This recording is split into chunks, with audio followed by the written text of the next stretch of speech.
ছাত্র, তরুণ, যুবক এবং মুরব্বিয়ানে কেরাম, পর্দার আড়ালে সম্মানিত মা এবং বোনেরা, আল্লাহ তাবারক ওয়া তাআলার শুকরিয়া আদায় করছি। এই সন্ধ্যায় আল্লাহ রাব্বুল আলামিন আপনাদের সাথে মিলিত হওয়ার এবং আপনাদের সামনে দাঁড়িয়ে দুটি কথা বলার তৌফিক এনায়েত করেছেন, আলহামদুলিল্লাহ। সাংবাদিক বন্ধুরা তাদের পেশাগত দায়িত্ব পালন করবেন, তাতে পিছনে বসা সম্মানিত ভাইদের কিছু কষ্ট হবে। আমি অনুরোধ করব বৃহত্তর স্বার্থে আপনারা এই কষ্টটা সহ্য করবেন ইনশাআল্লাহ। বাংলাদেশ আমাদের প্রিয় জন্মভূমি।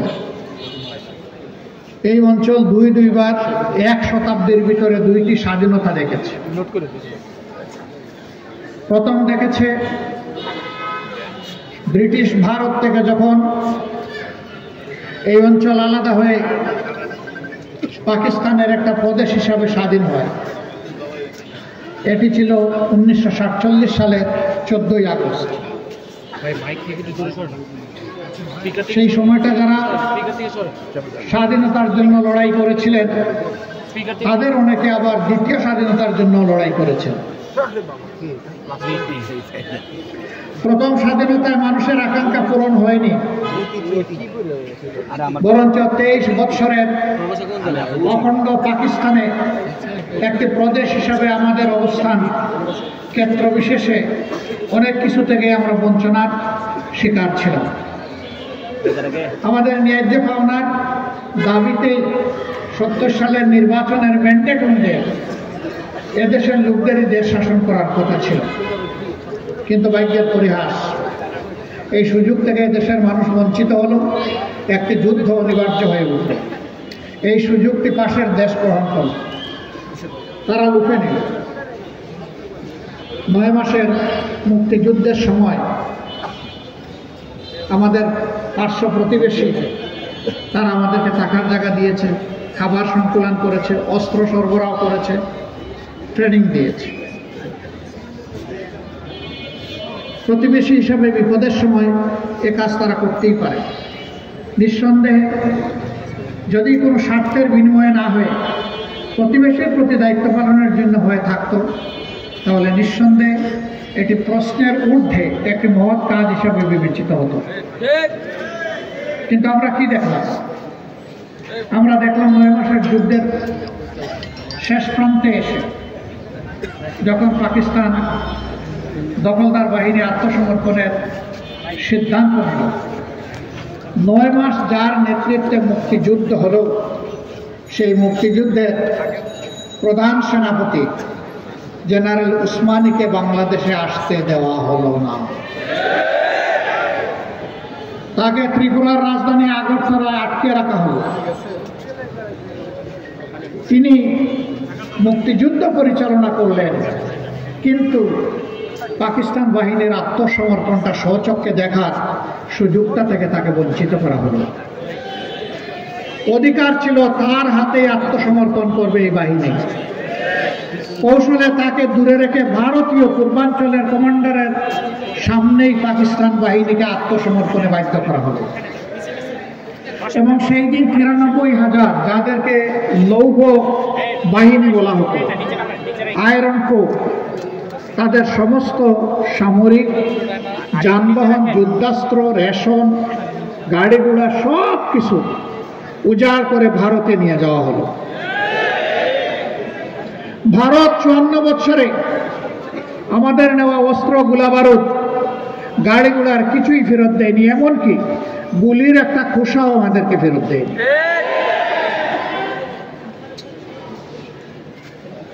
স্বাধীনতা বা মুক্তিযুদ্ধের সময় তারা আমাদের যে সহযোগিতা করেছিল, এক ট্রিপেই সব তারা উসল করে নিয়ে গেল। এরপরে ইতিহাস আরো করুন। ছোট্ট এই দেশটি থেকে যুদ্ধ বিধ্বস্ত এই দেশটির খাদ্য গুদাম ও তারা লুটতরাজ শুরু করল। 9ম সেক্টরের কমান্ডার ছিলেন মেজর জলিল। যশোরে তখন তিনি দায়িত্ব পালন করছেন। তিনি তার সঙ্গী ফৌজ নিয়ে রাস্তায় শুয়ে গেলেন, বললেন দেশ এই জন্য বুক চিতিয়ে যুদ্ধ করে স্বাধীন করেনি, পাশের দেশ আমার দেশের খাদ্য গুদাম লুণ্ঠন করে নিয়ে যাবে, আমার বুকের উপর দিয়ে নিতে হবে, তাদেরকে আমি রাস্তা দেব।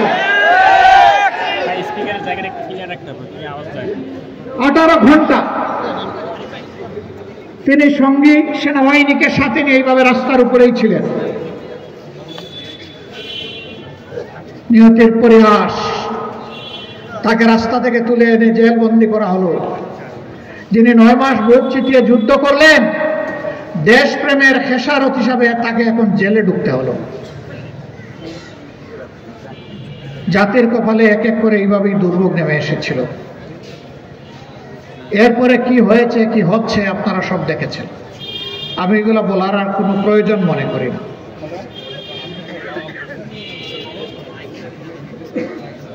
শেখ মুজিবুর রহমান সাহেব বিপুল জনপ্রিয়তা নিয়ে 1972-এর 10 জানুয়ারি দেশে ফিরেছিলেন। ক্ষমতাবার হাতে নিলেন, দেশ শাসন শুরু করলেন, কিন্তু 4টা বছরও তিনি শাসন করতে পারলেন না। তার দলের লোকেরা অপরাধে এতটাই জড়িয়ে গেল, তিনি তার লোকদের দিকে লক্ষ্য করে বলেছিলেন, স্বাধীন হলে সকল দেশের নেতারা পায় সোনার খনি, আমি পেয়েছি চুরের খনি। আক্ষেপ করে বলেছিলেন, কারে দিয়ে দেশ গড়ব, ডাইনে তাকাই, বামে তাকাই, সামনে তাকাই, পিছনে তাকাই, সব দিকে শুধু চুরের চেহারা দেখতে পাই। তার মনের কষ্ট থেকে এই কথাগুলো সেদিন তিনি বলেছিলেন। কিন্তু শেষ পর্যন্ত ব্যাংক ডাকাতি থেকে শুরু করে, সোনার দোকান লুটতরাজ ডাকাতি থেকে শুরু করে কোনো কিছু ওই আমলে বাদ পড়েনি। অসংখ্য মানুষকে বিনা বিচারে হত্যা করা হয়েছে। রক্ষী বাহিনী নামের একটা রাক্ষস বাহিনী তৈরি করে বহু মায়ের বুক খালি করা হয়েছে। বহুদলীয় গণতন্ত্রকে খতম করে একদলীয় বাকশাল কায়েম করা হয়েছে। 4টা পত্রিকা ছাড়া সকল পত্রিকা বন্ধ করে দেওয়া হয়েছে। সেই 4 পত্রিকা আবার রাষ্ট্রীয় মালিকানায় নেওয়া হয়েছে। এইভাবে জনগণের কণ্ঠকে স্তব্ধ করে দেওয়া হয়েছিল। কিন্তু আসমান যখন কথা বলে, জমিনের মুখ তখন খুলে যায়। দুঃখজনকভাবে প্রায় সপরিবারে তাকে দুনিয়া থেকে বিদায় নিতে হয়েছে। জনগণ আশা করেছিল এর থেকে আওয়ামী লীগ শিক্ষা নেবে, কিন্তু না। পরবর্তীতে তাদের 2বারের শাসন প্রমাণ করেছে তারা কোনো শিক্ষা গ্রহণ করেন নাই। বিশেষ করে শেষ 15.5 বছর এক নাগাড়ে তারা দেশের উপর শাসন নামক তাণ্ডব চালিয়েছিলেন।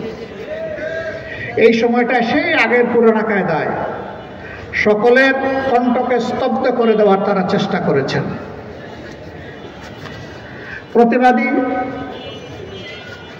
যারা বিরোধী দলীয় নেতাকর্মী ছিলেন, তাদেরকে হয় খুন করা হয়েছে, না হয় গুম করা হয়েছে, না হয় জেলে পুরা হয়েছে। অসংখ্য মানব সন্তানকে পঙ্গু করা হয়েছে। কারো চোখ তুলে নেওয়া হয়েছে, কারো হাত কেটে ফেলা হয়েছে, কারো পা কেটে ফেলা হয়েছে। কাউকে বুলেট বিদ্ধ করে প্যারালাইজ করে তাদের বিছানায় ফেলে রাখা হয়েছে। আয়নাগর নামের জল্লাদখানা জায়গায় জায়গায় তৈরি করা হয়েছে।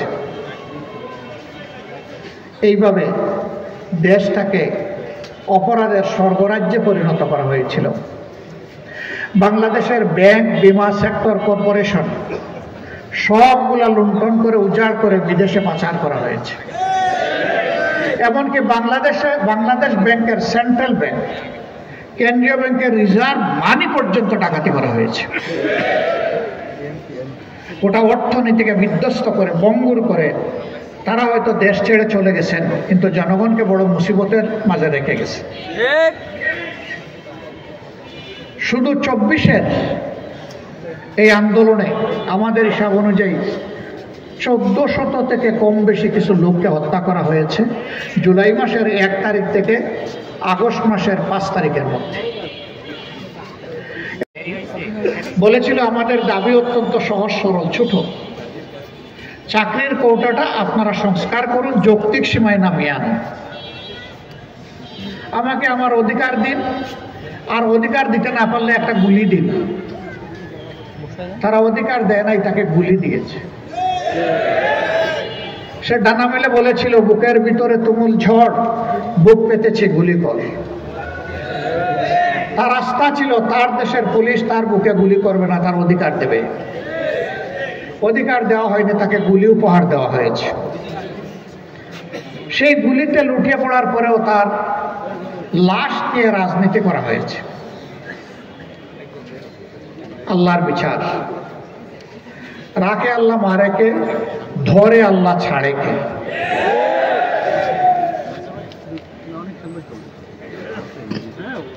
বন বাড়তে বাড়তে একসময় পুড়ে, এরপরে একটা বাহিনীর গাড়িতে একটা তরতাজা যুবককে তুলে নেওয়া হলো। পিটিয়ে পিটিয়ে তাকে আদমরা করে গাড়ি থেকে নিচে ফেলে দেওয়া হলো এবং তার উপর দিয়ে গাড়ির চাকা চালিয়ে দেওয়া হলো। এই দৃশ্য দেখে মা বোনেরা আর অন্তর সামলাতে পারেননি, তাই কুলের শিশু নিয়েও তারা রাস্তায় নেমে পড়েছিলেন। বাঁচতে হবে, বাঁচার জন্য লড়তে হবে। তারা সে লড়াইটাই করেছেন সফলভাবে। আশুলিয়ায় তরতাজা মানুষগুলোকে পিটিয়ে পিটিয়ে আদমরা করে ট্রাকে ছুড়ে মারা হলো, পেট্রোল ছিটানো হলো, জিতা মানুষকে আগুন দিয়ে পুড়িয়ে মারা হলো। চিন্তা করা যায়, এই দেশের মানুষ, তারা এই দেশেরই লোক যারা শাসক ছিলেন, বিভিন্ন বাহিনীতে যারা কর্মরত ছিলেন, তারা তো এই দেশেরই মানুষ। তাদেরই কারো না কারো সন্তান হয়তো এর মাঝে থাকতে পারত। গুলি করে তারা শান্ত হননি, ক্ষান্ত হননি। আকাশ থেকে গুলি করে পাকের মতো মানুষ মেরেছেন। 15.5 বছরে আমরা বড় মজলুম সংগঠন ছিলাম। আমাদের অফিস তালাবদ্ধ, আমাদের নিবন্ধন কেড়ে নেওয়া হয়েছে, আমাদের প্রতীক নাই, আমাদের বাড়িঘর বুলডোজার দিয়ে ভাঙ্গা হয়েছে, আমাদের লোকদেরকে খুন করা হয়েছে, ফাঁসিতে ঝুলানো হয়েছে, আমাদের লোকদেরকে গুম করা হয়েছে, আয়না করে পাঠানো হয়েছে, শেষ পর্যন্ত আমাদেরকে নিষিদ্ধ করা হয়েছে। কিন্তু 5 আগস্ট আল্লাহ তাআলা যখন এই জাতিকে সাময়িক মুক্তি দিলেন, আমরা সেজদায় পড়ে আল্লাহর শুকরিয়া আদায় করলাম। আর আমরা ঘোষণা করলাম, যারা পাশবিক চরিত্রের তারা পশুর কাজ করেছে, আমরা সেই কাজ করব না। আমরা কারো উপর থেকে ব্যক্তিগতভাবে কোনো প্রতিশোধ নেব না। প্রতিশোধ প্রতিহিংসার জন্ম দেয় এবং প্রতিহিংসা সমাজকে ধ্বংস করে ছাড়ে। তবে যারা আহত, নিহত পরিবারের সদস্য এবং আহতরা, ন্যায় বিচার পাওয়ার অধিকার অবশ্যই তাদের আছে। ন্যায় বিচারের জন্য তারা আদালতে যাবেন, কিন্তু কেউ নিজের হাতে আইন তুলে নেবেন না। আমরা আমাদের সহকর্মীদেরকে বললাম যে আপনারা শান্ত থাকুন, ধৈর্য ধরুন, কেউ কারো উপর হাত বাড়াবেন না। আলহামদুলিল্লাহ 56,000 বর্গমাইলের 18 কোটি মানুষের এই দেশে আমাদের লক্ষ লক্ষ কোটি কোটি সহকর্মী আমাদের এই আহ্বানে সাড়া দিয়েছে। প্রমাণ করেছে আওয়ামী লীগ দায়িত্ব জ্ঞানহীন, নিষ্ঠুর, পাষাণ হলেও আল্লাহ তাআলা আমাদেরকে বিবেক দিয়েছেন, আমরা দায়িত্ব জ্ঞানহীন হতে পারি না। সেই সময়টা আমরা আশঙ্কা করলাম একদল মতলববাজ এখন সুযোগ সন্ধানী হয়ে মাঠে ঝাঁপিয়ে পড়তে পারে। এই জন্য আমরা আমাদের দলীয় নেতা কর্মীদেরকে স্বেচ্ছাসেবক হিসেবে বিভিন্ন ধর্মীয় প্রতিষ্ঠান পাহারা দেওয়ার দায়িত্ব দিলাম, ভালনারেবল মার্কেটগুলা পাহারা দেওয়ার দায়িত্ব দিলাম। বাড়িঘরে যারা আশঙ্কা করেছেন, আমাদের সহযোগিতা চেয়েছেন, তাদের বাড়িঘরও পাহারা দেওয়ার দায়িত্ব আমরা নিলাম। হ্যাঁ, তাদের কেউ যদি কালপ্রিট হয়, আমরা আইনের হাতে তাদেরকে তুলে দেব, কিন্তু নিজেরা আইন হাতে তুলে নেব না। অতীত দলের স্বৈরাচারের একজন নেতা বারবার বলতেন, আওয়ামী লীগ যদি ক্ষমতা থেকে বিদায় নেয়, 2 দিনে কমপক্ষে 5 লক্ষ আওয়ামী কর্মীকে খুন করা হবে। আমি জিজ্ঞাসা করি, ঢাকায় কি 5 লক্ষ লোক খুন হয়েছে? 5,000? আওয়ামী লীগের 500? 5 জন? হয় নাই। কেন হয় নাই? ওদের দেশবাসীর প্রতি দরদ দায় না থাকতে পারে, কিন্তু আমাদের দায় এবং দরদ আছে। আমরা দেশকেও ভালোবাসি, মানুষকেও ভালোবাসি। আওয়ামী লীগের মধ্যে যারা ক্রাইম করেছে, অ্যাট্রসিটি করেছে, অপরাধ করেছে, অবশ্যই আমরা বিশ্বাস করি তারা আইনের আওতায় আসবে, তাদেরকে আসতে হবে। কিন্তু তাই বলে সবাই আইনের প্রয়োগ করার অধিকার রাখে না। আইন প্রয়োগ করবে আইন প্রয়োগকারী সংস্থা, বিচার বিভাগ তার দায়িত্ব পালন করবে। গতকাল একটা মামলার রায় হয়েছে, আমরা মনে করি এর মধ্য দিয়ে মজলুমানের কান্না কিছু হলেও থামবে ইনশাআল্লাহ। স্বজনহারা পরিবারগুলো সাময়িক কিছু সান্ত্বনা পাবে। তবে আমরা মনে করি এই বিচারের মানদণ্ডেই উত্তীর্ণ হয়েছে, কারণ বিচার ছিল স্পষ্ট, খুলাসা, লাইভে এই বিচার সম্প্রচার করা হয়েছে।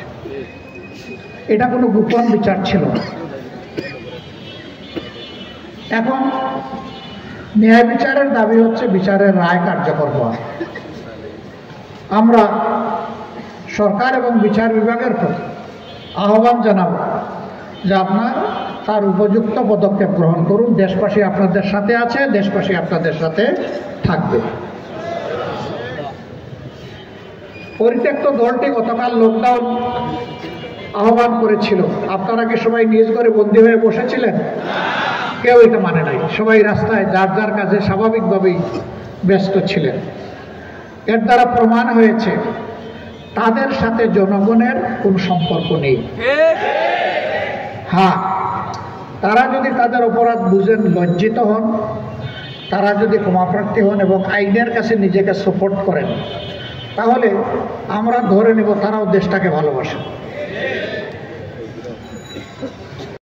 যা আমাদের উপর করা হয়েছে ওটাও করা হোক, তা আমরা চাই না। বরঞ্চ ন্যায় বিচার যেন সর্বক্ষেত্রে নিশ্চিত করা হয়। প্রিয় দেশবাসী, গেল তো ওই চ্যাপ্টার, এখন কি হবে? এখন কি ওইগুলা নিয়ে পড়ে থাকবো নাকি সামনে আমাদের আগাতে হবে?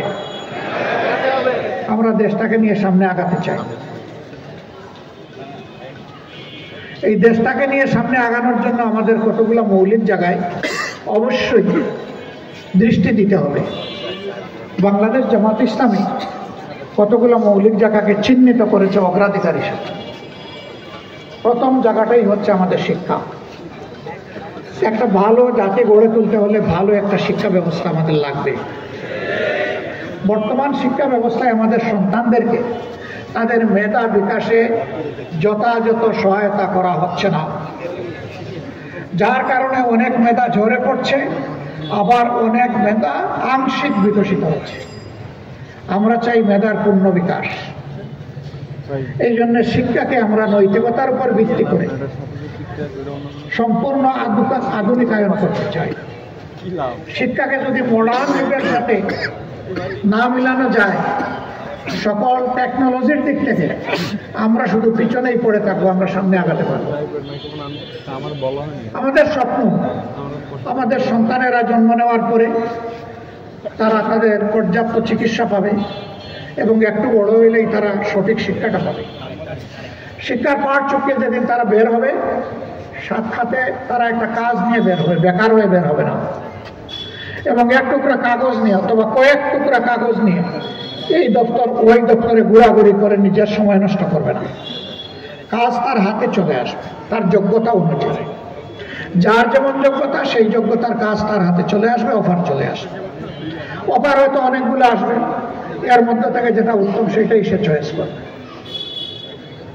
এই জায়গায় আমরা দায়িত্ব নিয়ে বলতে চাই, শহর এবং গ্রামের গরিব সম্প্রদায়ের যারা আছেন তাদের সন্তানেরা অনেক সময় শিক্ষার আলো থেকে বঞ্চিত থাকে। অনাদরে অবহেলায় এই মেধাগুলা শেষ হয়ে যায়। এক পর্যায়ে হতাশা দেখা দেয়, হতাশা থেকে ক্ষোভ জন্ম নেয়, ক্ষোভ থেকে অনেকে সন্ত্রাসের দিকে চলে যায়। এর জন্য ওরা দায়ী নয়, দায়ী এই সমাজ। এই সমাজ তাদের অধিকার প্রতিষ্ঠিত করে নাই, এই সমাজকে এই দায়ভার গ্রহণ করতে হবে। যার কারণে অনেক সময় সমাজ অস্থির হয়ে যায়। আমরা চাই না আমাদের একটা সন্তানও বিপদগামী হোক। আমরা চাই আমাদের প্রত্যেকটা সন্তান সুনাগরিক হিসেবে গড়ে উঠুক। উন্নত বিশ্বেও আছে, সবার জন্য সরকার শিক্ষার ব্যয়ভার বহন করে না, কিন্তু যারা স্বল্প আয়ের মানুষ তাদের পুরো ব্যয়ভার সরকার গ্রহণ করে। যাদের অভিভাবকের আর্থিক সংগতি আছে তারা উন্নত শিক্ষার জন্য যে কোনো অ্যাভিনিউতে যেতে পারে, কিন্তু বেসিক শিক্ষাটা যাতে সবাই পায় সেটা নিশ্চিত করতে হবে। একটা মানুষও যাতে শিক্ষার আলো থেকে বঞ্চিত না থাকে এই ব্যবস্থা অবশ্যই নিশ্চিত করতে হবে। এরকম শিক্ষা যদি সমাজে নিশ্চিত করা হয় তখন আর ওই 100 তলা আর 1 তলার ব্যবধান থাকবে না, এই ব্যবধান কমে আসবে। আমাদের মূল সাবজেক্ট পিছিয়ে পড়া জন্ম, বঞ্চিত মানুষগুলো নারী হোক পুরুষ হোক তাদের নিয়েই আমাদের মূল কর্মসূচি। তাদের জীবনমান কেমনে সামনে এগিয়ে আনা যায়। যাদের তেল আছে তাদের মাথায় আমরা তেল মাখবো না ইনশাআল্লাহ, তবে তাদের তেল কেড়েও নেওয়া হবে না, তারা তাদের তেল নিয়ে শান্তিতে থাকুক। কিন্তু যে মানুষটা সামান্য খাদ্যের অভাবে, পুষ্টির অভাবে, চিকিৎসার অভাবে, শিক্ষার অভাবে দুঃখে দুঃখে একটা কঠিন জীবনের সঙ্গী হয়ে গেছে, তাকে ওখান থেকে বের করে আনা আমাদের কাজ। আল্লাহ যেন সেই শক্তিটা আমাদেরকে দান করে। সম্মানিত ভাই ও বোনেরা, আল্লাহ যাদেরকে সম্পদশালী করেছেন তারা ভাগ্যবান। আমরা তাদের সম্পদ কেড়ে নেব না, তাদেরও সম্পদের আমরা পাহারাদারি করবো ইনশাআল্লাহ। কোনো চাঁদাবাজ একজন শিল্পপতির কাছে, একজন ব্যবসায়ীর কাছে গিয়ে এটা বলার সাহস হবে না যে হ্যাঁ এই এলাকায় ব্যবসা করতে হলে আমাদের দিকে চাইতে হবে, আমাদেরকে দেখতে হবে, আমাদের কথা শুনতে হবে, আমাদের চাহিদা পূরণ করতে হবে, মাসের সাপ্তাহিক পরিমাণ আমাদেরকে দিতে হবে। বাপটা এমন যে এটা তার বাপ দাদার জমিদারি আর ওনারা এখানে ভাড়াটি আছে, এইরকম অবস্থা। আমরা এই সমস্ত সন্ত্রাসী চাঁদাবাজদেরকে সমাজ থেকে তাড়াবো, নির্মূল করবো ইনশাআল্লাহ। কোনো চাঁদাবাজের অস্তিত্ব রাখা হবে না। যদি চাঁদামুক্ত হয়ে যায় বাংলাদেশ, বাংলাদেশের অগ্রগতি লাফিয়ে লাফিয়ে সামনের দিকে যাবে। এখন যে দ্রব্যমূল্য তা অর্ধেকে নেমে আসে। চাঁদার জ্বালায় ব্যবসায়ীরা অতিষ্ঠ, উৎপাদন থেকে শুরু করে বাজারজাত পর্যন্ত, হোলসেলার থেকে শুরু করে রিটেইলার, এমনকি ফুটপাতের আমার একজন সাধারণ ব্যবসায়ী ভাই, একজন হকার, সেও চাঁদাবাজদের কবল থেকে মুক্ত নয়। আমরা তাদেরকে কথা দিচ্ছি, ভাই তোমাদের ফুটপাতে ব্যবসা করতে হবে না, ব্যবসা তোমরা সম্মানের সাথে করবা এবং সেই জায়গা তোমাদেরকে করে দেওয়া হবে ইনশাআল্লাহ। আর কোনো চাঁদাবাজ গিয়ে তোমাদেরকে ডিস্টার্ব করার সাহস করবে। আমাদের দ্বিতীয় প্রায়োরিটি শুনেন না, কিছু বলেই ফেলেছে। দুর্নীতির বিরুদ্ধে আমাদের লড়াই শুরু হয়েছে, এই লড়াই থামবে না যতক্ষণ পর্যন্ত দুর্নীতি একদম মাটিতে নেমে না আসছে। এখন দুর্নীতি আকাশচুম্বী, সমাজের রন্ধ্রে, রগে, শিরায়, উপশিরায়, ধমনীতে, ক্যাপিলারিতে সব জায়গায় এখন দুর্নীতি। এই দুর্নীতির বিষ বাষ্প থেকে এই সমাজকে বের করে আনতে হবে। আমরা জানি যারা দুর্নীতিতে লিপ্ত তারা আমাদের সামনে মাদার হিমালয় পর্বত দাঁড় করায় দেবে। আমরা তাদেরকে সুসংবাদ দিচ্ছি, হিমালয়ের মহাপর্বত ইনশাআল্লাহ আল্লাহ তাআলার সাহায্যে জনগণকে সাথে নিয়ে আমরা টপকে যাব ইনশাআল্লাহ। কোনো মাদার হিমালয় পর্বত আমাদের গতি থামাতে পারবে না, আমরা থামবো না ইনশাআল্লাহ।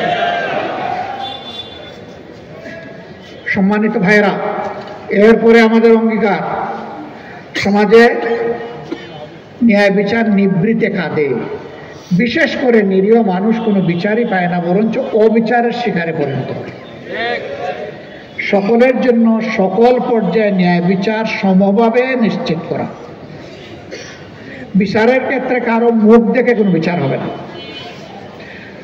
আমি কথা বলছি, আমিও যদি রাষ্ট্রীয় দায়িত্বে কোনোদিন আল্লাহর ইচ্ছায় থাকি আর এরকম কোনো অপরাধের সাথে আমি জড়িয়ে যাই, এ বিচার ব্যবস্থা আমাকেও ক্ষমা করবে না, আমাকেও ছাড় দেবে না। দেশের প্রধানমন্ত্রী, প্রেসিডেন্টের জন্য একটা আর অন্যদের জন্য আরেকটা, এটা হবে না। বিচার সকলের জন্য সমান হবে ইনশাআল্লাহ।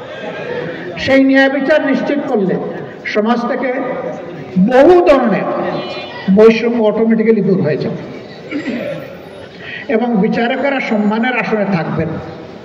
এক সময় তাদের ভীষণ সম্মান ছিল। সাধারণ একজন ম্যাজিস্ট্রেটও তিনি সাধারণ বাজারে ঢুকতেন না, সাধারণ মানুষের সাথে মিশতেন না। কেউ কোনোভাবে তাদের কাছ থেকে কোনো আনডিউ প্রিভিলেজ, অবৈধ কোনো সুযোগ নিয়ে নিতে পারে, এই জন্য তারা বাজার টাজার করতেন না। এখন সেই ডিগনিটিটা নেই। এখন অনেকের অবস্থা খুবই কাহিল, আর বিচার করতে করতে শেষ পর্যন্ত পালাতে গিয়ে অনেকে কলা পাতায় ঘুমায়। ঘুমায় না কেন? অ্যাপিলেট ডিভিশনের একজন বিচারপতি সর্বোচ্চ সম্মানের জায়গায় পৌঁছার পরে কেন তাকে অপমানিত হতে হলো? যাহারাল ফাসাদু ফিল বাররি ওয়াল বাহরি বিমা কাসাবাত আইদিন নাস। জলে স্থলে অন্তরিক্ষে যা কিছু বিপর্যয় সব কিছু মানুষের হাতের কামাই। যে যা কামাই করে আল্লাহ তাআলা তাই তাকে দান করে। সম্মানিত ভাইরা,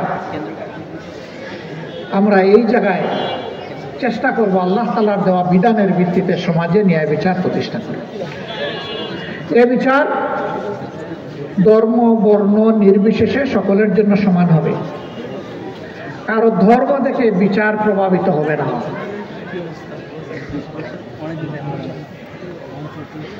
আলী করমুল্লাহ ওয়াজহু তিনি ইসলামের চতুর্থ খলিফা।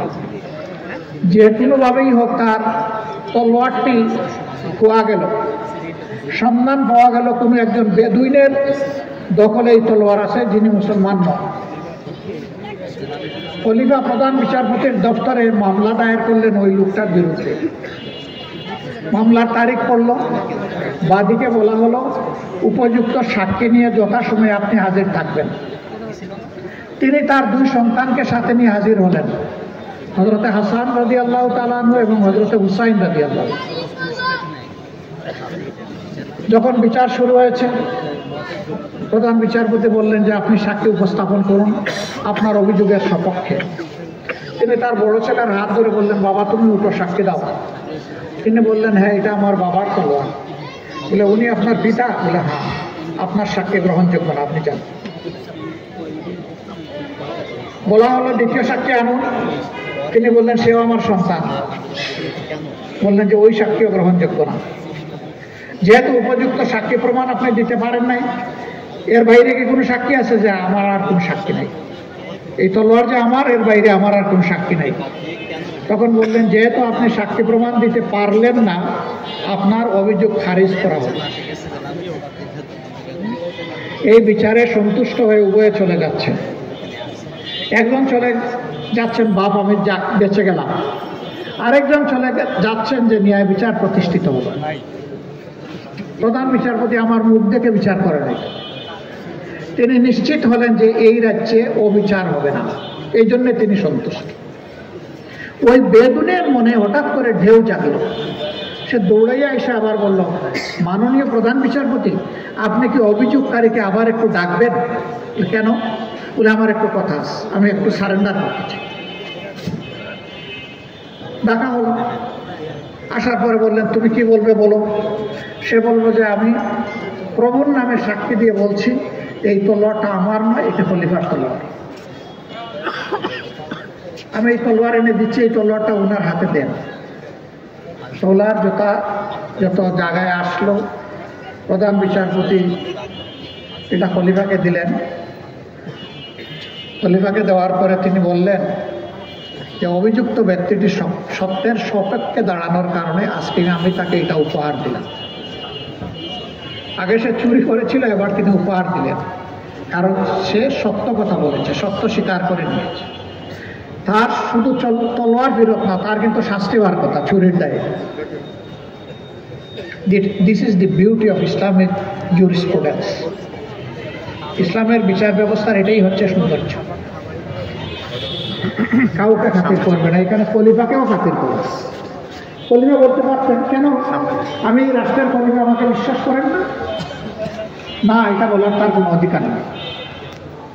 তাকে ইসলামের সাক্ষ্য আইন মানতে হয়েছে। আমরা সেই ন্যায় বিচারটা এই দেশে দেখতে চাই। আপনারা কেউ দেখতে চান? এটা তো দুর্বল ইনশাআল্লাহ হলো। আপনারাও দেখতে চান? তার মানে সবাই চায়। ন্যায় বিচার কে না চায়? সবাই চায়। আমাদের তৃতীয় প্রায়োরিটি হচ্ছে আমাদের সমস্ত অর্থ ব্যবস্থা ধ্বংস হয়ে গেছে। ব্যাংক, বিমা, কর্পোরেশন সেক্টর, ইন্ডাস্ট্রি সব লুট হয়ে উজাড় হয়ে। আমরা জনগণের সম্পদ জনগণের কাছে ফিরাই আনার লড়াই করবো ইনশাআল্লাহ। কতটুকু পারবো জানি না, কিন্তু লড়াই আমরা করব। 2 নম্বর, ভবিষ্যতে আর কোনো দুর্বৃত্ত জনগণের সম্পদে যাতে হাত না দিতে পারে তার ব্যবস্থা করা হবে এবং দুর্নীতির জড় কেটে দেওয়া হবে ইনশাআল্লাহ। সম্মানিত বন্ধুগণ, এরপরেই আমাদের অবস্থান হচ্ছে বিভিন্ন দেশের সাথে আমাদের সম্পর্ক। আমাদের কথা সাফ, একেবারেই সাফ, যে আমরা সকল দেশের সাথে, সভ্য দেশের সাথে বন্ধুত্বপূর্ণ সম্পর্ক রক্ষা করব, কিন্তু কারোই প্রভুত্ব আমরা মেনে নেব না। একটা স্বাধীন দেশ যেভাবে তার স্বাধীন পররাষ্ট্রনীতি থাকার কথা, ইনশাআল্লাহ সেই স্বাধীন পররাষ্ট্রনীতি আমরা গড়ে তুলব ইনশাআল্লাহ। ব্যবসা বাণিজ্যে, চাকরি বাকরিতে আমাদের বোনদের অংশগ্রহণ কেমনে হবে? এখন যেভাবে হচ্ছে তার চাইতে আরো ভালো হবে ইনশাআল্লাহ। তার চাইতে ভালোর মানে কি? তার চাইতে ভালোর মানে হচ্ছে যে সমস্ত পেশায় দায়িত্বে তারা নিয়োজিত আছেন সেই জায়গায় তাদেরকে সম্মান দেওয়া হবে এবং তাদের পূর্ণ নিরাপত্তা নিশ্চিত করা হবে। আমেরিকায় একটা বক্তব্যে আমি বলেছিলাম, ইনসাফের দাবি পূরণ করতে গিয়ে মহিলাদের কর্মঘণ্টা কমিয়ে দেওয়া হবে। অনেকে এটার ভুল ব্যাখ্যা করেছে। একটা মিটিংয়ে সব কিছু বলা যায় না। চিন্তা ভাবনা না করে এই কথা তো আমরা বলি নাই, আমরা চিন্তা করেই বলেছি। কেন? একজন মহিলা, তিনি একজন শুধু মহিলা না, শুধু একজন কর্মজীবী না, তিনি একজন মা। সভ্যতার তিনি কেন্দ্রবিন্দু। একজন মহিলা ঠিক তো পরিবার ঠিক, পরিবার ঠিক তো রাষ্ট্র ঠিক।